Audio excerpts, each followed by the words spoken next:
एक छोटे से गांव के किनारे एक पुरानी हवेली खड़ी थी। गांव वाले कहते थे कि उस हवेली में वक्त थमा हुआ है। वहां कोई नहीं जाता था सिवाय आर्यन के। आर्यन एक 22 साल का नौजवान था जिसे पुरानी चीजों और इतिहास यानी हिस्ट्री से बहुत लगाव था। वो अक्सर अपनी पुरानी डायरी लेकर उस हवेली के बाहर बैठता और उसकी झरोकों को निहारता। एक दिन आर्यन ने फैसला किया कि वो अंदर जाएगा। हवेली का दरवाजा सदियों पुराना था, जो एक भारी चूं की आवाज के साथ खुला।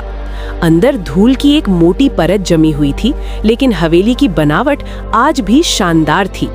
आर्यन सीढ़ियों से होते हुए ऊपर की मंजिल पर गया, जहां उसे एक बड़ा सा कमरा मिला। उस कमरे के बीचों बीच एक अजीबोगरीब आईना था। आर्यन ने जैसे ही अपना हाथ उस आईने पर रखा, अचानक आईने की धूल अपने आप साफ होने लगी और उसमें उसे अपना चेहरा नहीं बल्कि 50 साल पुराना वो गांव दिखाई देने लगा। आर्यन ने देखा कि आईने के अंदर वही हवेली थी, लेकिन बिल्कुल नई और रोशन। एक लड़की वहां बैठती थी जो बिल्कुल आर्यन की दादी जैसी दिखती थी।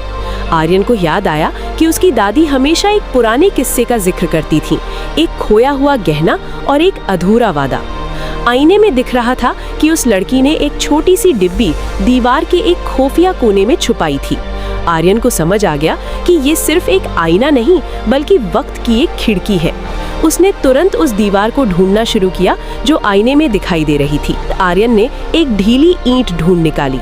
उसके पीछे एक पुरानी लकड़ी की डिब्बी थी। जब उसने उसे खोला तो अंदर एक सोने का हार और एक खत था। खत पर लिखा था, मोहब्बत वक्त की मोहताज नहीं होती।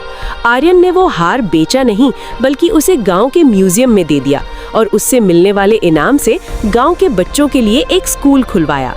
हवेली की वो खामोशी अब बच्चों की हंसी में बदल गई थी। आर्यन जब भी उस पुराने आईने के सामने जाता, उसे अब वहां सिर्फ अपना चेहरा दिखाई देता। शायद आईने का काम पूरा हो चुका था। उसने सीखा कि वक्त हमें वही दिखाता है जो हम देखने की हिम्मत रखते हैं।